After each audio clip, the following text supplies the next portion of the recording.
নমস্কার বন্ধুগণ, আমি শ্রী অরবিন্দ।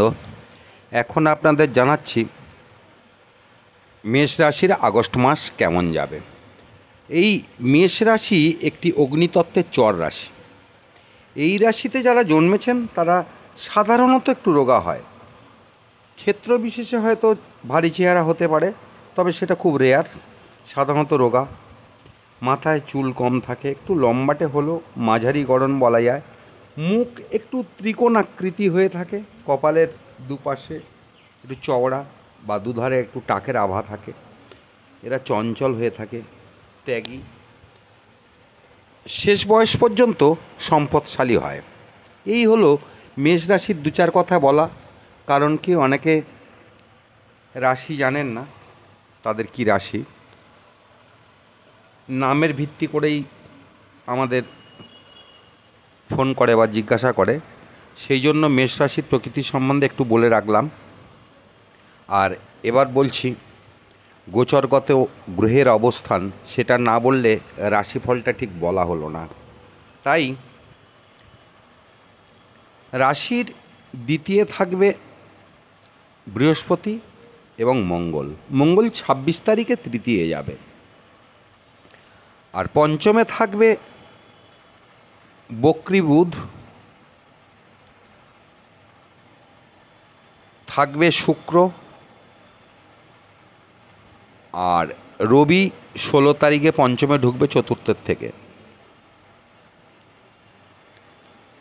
আর 25 তারিখে শুক্র ষষ্ঠে যাবে, ষষ্ঠে থাকছে কেতু, একাদশে থাকছে শনি বক্রী অবস্থায়, আর দ্বাদশে রাহু। এই হলো গ্রহগত অবস্থান। এই অবস্থানের ভিত্তিতে কি ফল পাবেন সেটাই এখন জানাচ্ছি। তবে আর একটা কথা বলে রাখি, এইগুলো ফোনের মাধ্যমে প্রায়ই আমাদের কাছে এসে থাকে, তাই বলছি যে পুরোটা মিলল না বা অনেকটাই মিলল না, এই টাইপের কথা। সেটা সম্বন্ধে বলতে গিয়ে প্রথমেই বলি, রাশি হয়তো এক, কিন্তু অন্য অন্য গ্রহের অবস্থান বা নক্ষত্রের অবস্থান পার্থক্য থাকায় এক ফল পাবেন না, তবে অনেকটাই মিল থাকবে। এই যে রাশিফল বলছি, এটা কোনো নির্দিষ্ট জন্মছকের উপরে ভিত্তি করে নয়,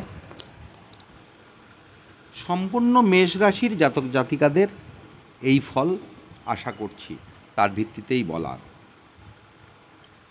যাই হোক, মেষ রাশির জাতক জাতিকাদের আগস্ট মাস মধ্যম প্রকার যাওয়ার সম্ভাবনা সেই দিক নির্দেশ করে। কিছুটা আর্থিক দিক শুভ হলেও অন্য অন্য দিক বেশ ডিস্টার্ব থাকবে, মানসিক চাপ অনেকটাই থাকবে। কোনো কিছু নতুন করে ওঠার চেষ্টা থাকলেও সম্ভব হবে না, এই রকমই অবস্থা।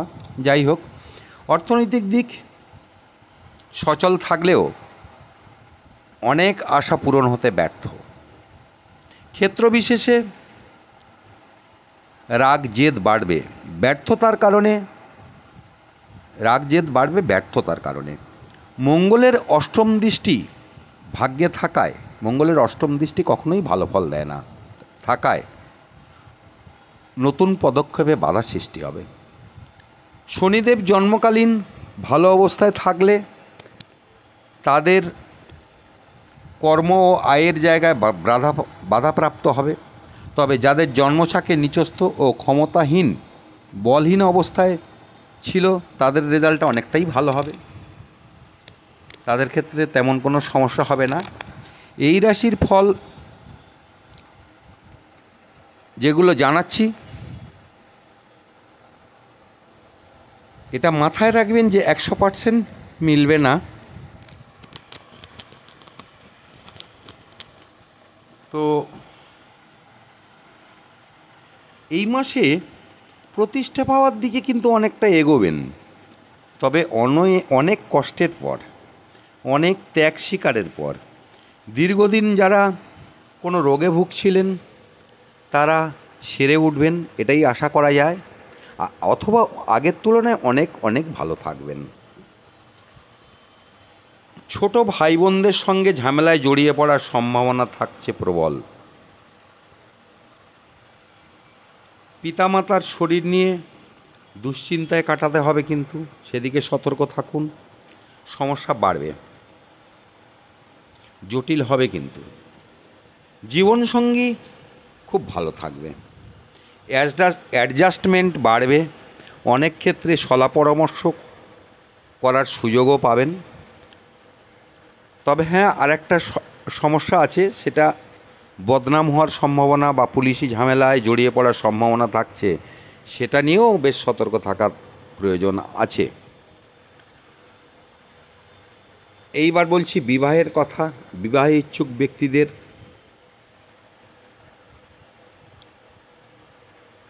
সমস্যা থাকলেও এগিয়ে যেতে পারবেন অনায়াসে।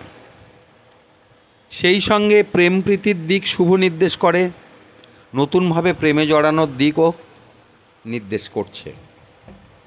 এবার বলছি শিক্ষার কথা। প্রাথমিক শিক্ষার্থীদের রেজাল্ট মধ্যম প্রকার হবে, কিছুটা খারাপ হবেও বলা যেতে পারে। রাহুর দৃষ্টির কারণে,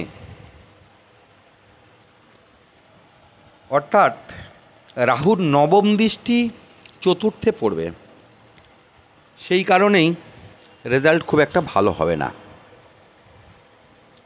তাই সতর্ক বা খুব ভালো করে পড়াশোনা করার প্রয়োজন হবে।